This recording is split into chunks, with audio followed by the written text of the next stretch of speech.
प्रदेशचे आमचे अध्यक्ष आदरणीय तटकरे साहेब, प्रफुल्लभाई, सर्व मंत्रिमंडळातील सहकाऱ्यांचे आभार मानते की पुन्हा एकदा या विभागाची मंत्री म्हणून काम करण्याची मला संधी दिली। गेल्या 1.5-2 वर्षाच्या कालावधीमध्ये महिला व बाल विकास विभागाच्या माध्यमातून अनेक लोककल्याणकारी योजना आम्हाला राबवता आल्या, अनेक निर्णय घेता आले आणि पुन्हा एकदा या विभागाचा पदभार आज स्वीकारत असताना राज्याचे मुख्यमंत्री आदरणीय फडणवीस साहेब, शिंदे साहेब आणि दादांच्या नेतृत्वाखालच्या सरकारमध्ये अधिकाधिक या विभागाच्या अंतर्गत सकारात्मक पद्धतीने काम करण्याचा माझा प्रयत्न राहील। सरकार स्थापन झाल्यानंतर पहिला हप्ता खरं तर काल परवापासून सुरू झालेला आहे, मात्र नवीन वर्षातला पहिला हप्ता कधी येणार आहे? नाही, साधारणपणे आज आपण आचारसंहितेच्या कालावधीमध्ये जी काही डीबीटीची प्रक्रिया स्थगित झाली होती कोड ऑफ कंडक्टमुळे, ती आता पुन्हा एकदा रुजू झालेली आहे। 24 तारखेपासून आम्ही डीबीटीची प्रक्रिया सुरू केली आहे। याच्यात 2 गोष्टी आहेत महत्त्वपूर्ण, त्या म्हणजे जे मूळ लाभार्थी आहेत त्यांना तर जो लाभ आहे तो वितरणाची सुरुवात आहेच, पण आधार सीडिंगमुळे जे लाभार्थी लाभापासून वंचित होते त्यांची सुद्धा ज्यांचे आधार सीडिंग झालेले आहेत त्यांना सुद्धा डीबीटीची प्रक्रिया आहे ती आम्ही सुरू केलेली आहे। पहिल्यापासून 6 महिन्याचे पैसे मिळणार का?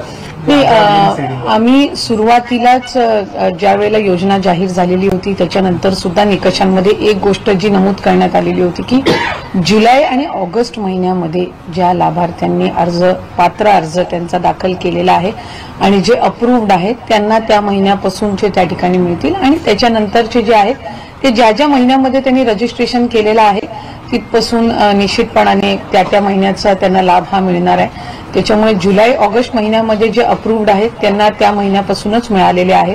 आत्ताही त्यांच्यापैकी जर आधार सीडिंगमुळे कोण असेल तर त्यांना जुलै ऑगस्ट पासून म्हणजे त्या ह्याच्यापासूनच लाभ मिळणार आहे। माहितीनं आश्वासन दिलं होतं की जो लाडक्या बहिणीचा हप्ता आहे तो वाढवला जाईल, 21 पर्यंत केला जाईल, त्या संदर्भात काही नियोजन आहे, कधीपासून सुरू केलं जाईल? राज्याचे मुख्यमंत्री आदरणीय देवेंद्र फडणवीस साहेबांनी ज्या वेळेला पहिली पत्रकार परिषद घेतली त्याच वेळेला त्यांनी त्या संदर्भातली जी महायुतीच्या सरकारची भूमिका आहे ती त्या ठिकाणी स्पष्ट केली। नवीन अर्थसंकल्पामध्ये त्या संदर्भातला योग्य तो निर्णय जो आहे तो निश्चितपणाने घेण्यात येईल आणि आता आम्ही प्राधान्याने अधिकाधिक जे डिसेंबरचे जे लाभ आहे तो त्यांच्यापर्यंत या महिन्याच्या अखेरीस कसा पोहोचेल याकडे आम्ही लक्ष केंद्रित करत आहोत आणि जी आश्वासनं महायुतीच्या सरकारने दिलेली आहेत ती राज्याचे मुख्यमंत्री दोन्ही उपमुख्यमंत्र्यांच्या नेतृत्वाखाली आम्ही पूर्ण करणार। एक सांगितलं जातं, चर्चा होती की हे निकष जे आहेत ते कडकपणे केले जातील आणि महिला यामधून गाळल्या जातील, संख्या कमी होईल, अशा प्रकारची चर्चा आहे, काय स्पष्टीकरण? ह्या ज्या सगळ्या चर्चा आहेत ते गेल्या अनेक दिवसांपासून वेगवेगळ्या माध्यमातून आम्हालाही ऐकायला मिळत आहेत, पण कागदोपत्रावर किंवा लेखी कुठल्याही शासन निर्णयामध्ये कुठलाही बदल निकषांमध्ये करण्यात आलेला नाहीये। अशा पद्धतीचं कुठलीही सर्क्युलर सुद्धा काढलं गेलेलं नाहीये। आम्ही त्याही वेळेला एक गोष्टीची स्पष्टता दिली होती की जी काही फेर तपासणी असेल किंवा त्या गोष्टी असतील ह्या कंप्लेंट बेस्ड राहतील। त्याच्यामुळे आत्ताही उदाहरणार्थ आम्ही ज्या वेळेला ऑगस्ट किंवा ऑक्टोबर महिन्यामध्ये ज्या वेळेला डीबीटी केलेलं होतं, डीबीटी करत असताना काही ठिकाणी अशा कंप्लेंट झालेल्या होत्या की एकाच व्यक्तीने 19 अकाउंट्स किंवा असे काही हे करून केलेलं आहे, काही एकाच आधार कार्डवर बरेच फॉर्म्स भरले गेलेले आहेत। त्याही वेळेला त्या संदर्भातली ज्या वेळेला निदर्शनास आले त्या वेळेला ती योग्य कारवाई केलेली आहे। आत्ताही कंप्लेंट बेस्ड ज्या वेळेला येतील तेव्हा त्याचं क्रॉस व्हेरिफिकेशन केलं जाईल आणि जी काही त्या संदर्भातली योग्य कारवाई आहे ती केली जाईल। राहिलेल्या महिलांना पुन्हा अर्ज करता येणार आहे का? नाही, त्या संदर्भातला अद्याप तरी निर्णय हा घेतला गेलेला नाहीये। आम्ही शेवटची अर्ज दाखल करण्याची जी मुदत आहे ती साधारणपणे 15 ऑक्टोबर पर्यंतची होती आणि बाय अँड लार्ज जर आम्ही बघितलं तर 2.5 कोटीपेक्षा जास्ती रजिस्ट्रेशन आज आमच्याकडे झालेलं आहे। म्हणजे विभाग म्हणून जो एक साधारणपणे अंदाज योजना आम्ही राबवत असताना किंवा आणताना जो एक ठेवला होता त्यानुसार रजिस्ट्रेशन जे आहे त्या ऑलमोस्ट 99% आपण त्याच्यापर्यंत पोहोचलेलो आहोत। त्यामुळे पुढे रजिस्ट्रेशनची मुदत द्यायची नाही द्यायची हा जो सगळा निर्णय हा मंत्रिमंडळाच्या बैठकीत होईल। मंत्री तर झालेला आहात पण आता पालकमंत्री कधीपर्यंत रायगड वाढते त्या संदर्भातला योग्य जो निर्णय ते आमचे जे तिन्ही नेते आहेत ते घेतील। काली मला वाटतं आदरणीय फडणवीस साहेबांना ज्यावेळेला या संदर्भामध्ये विचारणा पत्रकारांच्या माध्यमातूनच करण्यात आलेली होती, एक स्पष्टता त्यांनी दिलेली आहे की लवकरच ते करण्यात येईल आणि त्याचा जो निर्णय तो मुख्यमंत्री म्हणून ते असतील, उपमुख्यमंत्री शिंदे साहेब, दादा आणि प्रदेशाध्यक्ष जे आहेत त्या पक्षाचे किंवा ज्यांना त्यांनी जबाबदारी दिलेली असेल त्या पद्धतीनं तो घेण्यात येईल.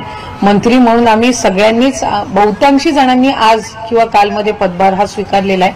त्यामुळे विभागाची जबाबदारी जी काही आम्हाला पार पाडायची त्याची सुरुवात झालेली आहे.